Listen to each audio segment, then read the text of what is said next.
Assalamualaikum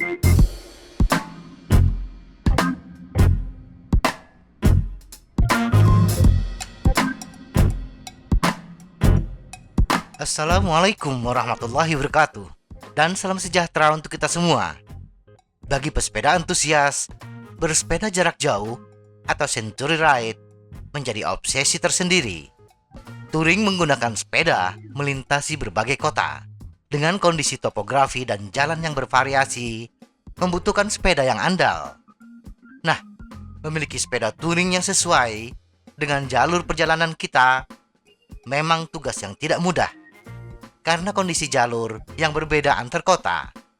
Ada jalur dengan jalan yang mulus dan datar, ada pula jalur yang rusak, bahkan menanjak.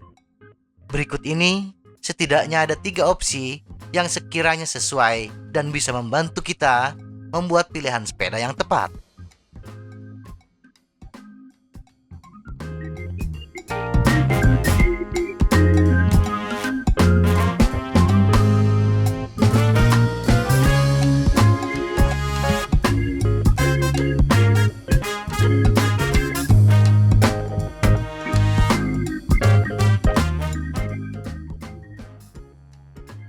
Satu, sepeda gunung dengan suspensi depan. Sepeda gunung hardtail adalah pilihan yang paling serbaguna untuk tur sepeda apapun. Sepeda yang dilengkapi dengan box suspensi memberikan kenyamanan dalam perjalanan ketika kita harus menaklukkan jalur yang rusak atau melintasi jalur off-road antar kota. Menggunakan ban yang lebih sempit 1,5 hingga 1,75 inci akan memudahkan kita menghadapi jalur aspal yang mulus. Hambatan gesek yang kecil memungkinkan kita untuk menghemat tenaga. Sepeda gunung adalah pilihan yang paling umum pada tur melintasi medan terjal. Dengan rentang gear rasio yang lebar, memungkinkan kita menaklukkan tanjakan curam tanpa harus mengerahkan power yang besar. Kekurangan menggunakan sepeda gunung sebagai sepeda touring adalah kecepatan sepeda gunung yang terhitung lebih lambat, sedikit lebih berat, dan sedikit kurang efisien dibandingkan sepeda lain di jalur yang padat seperti jalan raya, jalan setapak yang keras, dan lain-lain. Salah satu aspek yang mengurangi efisiensi kayuhan adalah efek bobbing, pantulan suspensi yang menyerap sebagian tenaga yang kita kerahkan ke pedal. Solusi untuk efek bobbing ini adalah dengan menggunakan fork suspensi yang bisa dikunci.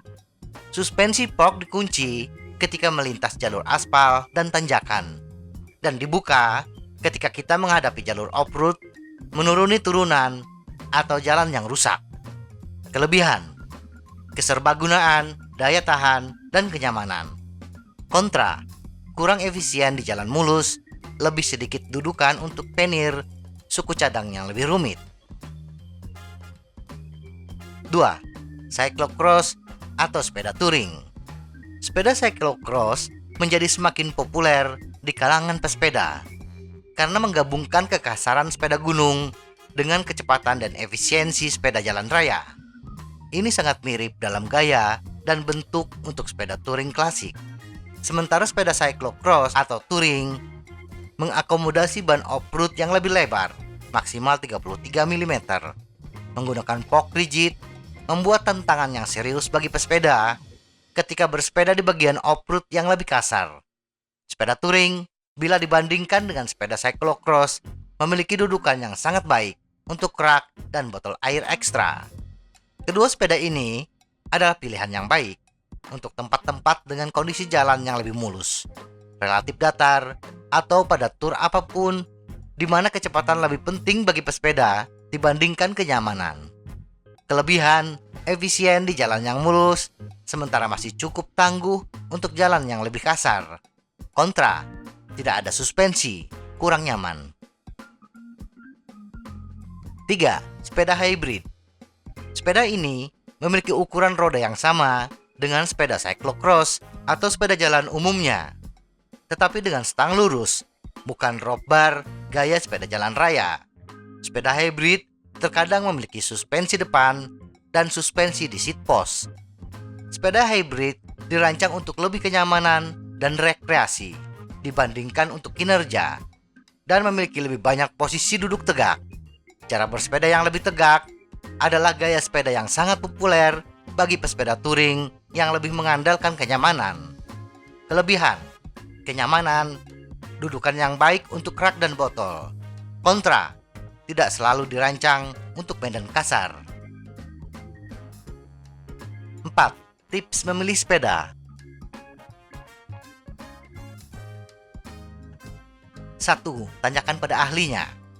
Toko sepeda adalah tempat yang tepat untuk mendapatkan wawasan berharga tentang teknologi sepeda terbaru dan untuk memperoleh pengalaman kolektif dari para pesepeda yang bekerja di toko tersebut.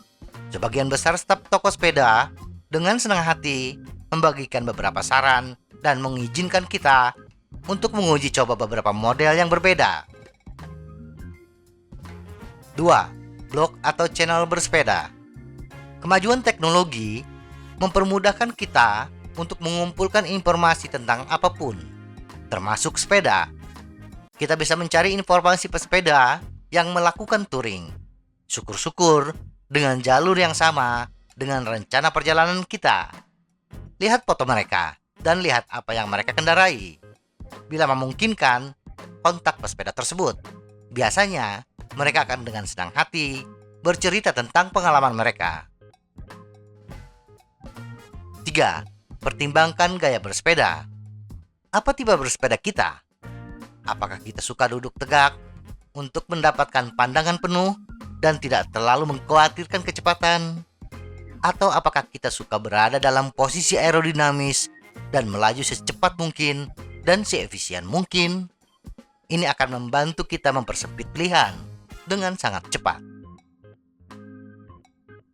4. Kriteria utama. Ketahanan dan kesederhanaan. Saat kita mempersempit pilihan, ingatlah bahwa dua faktor yang memandu keputusan kita adalah ketahanan dan kesederhanaan sepeda dan komponennya. Terbuat dari bahan bingkai apa, kualitas apa suku cadangnya, seberapa sering kita perlu menggantinya. Bila rute bersepeda kita adalah melintasi kota-kota besar, dan ini sulit di Indonesia, kita bisa menggunakan drivetrain yang canggih. Karena bila mengalami kerusakan, kita mudah untuk mendapatkan suku cadangnya.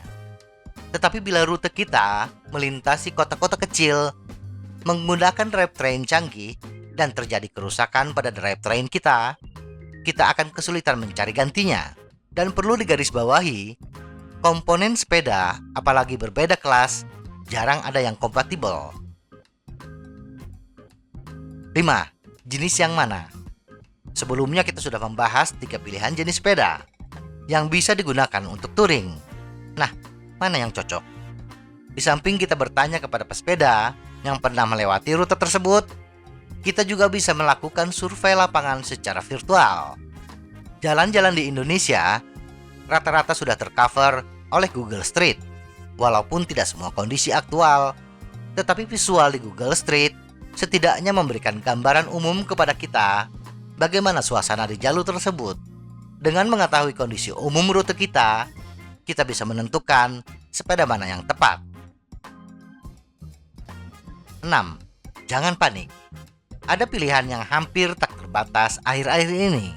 Setiap pabrikan sepeda memiliki beberapa model di setiap kategori, sehingga memilih bisa terasa berlebihan. Sepeda apapun yang kita gunakan akan memiliki kelebihan dan kekurangan. Sebenarnya, tidak ada sepeda yang sempurna. Sepeda yang kita pilih tidak akan menjadi faktor penting yang membuat perjalanan kita sukses atau tidak. Semoga informasi ini bermanfaat. Tetap sehat. Salam goes.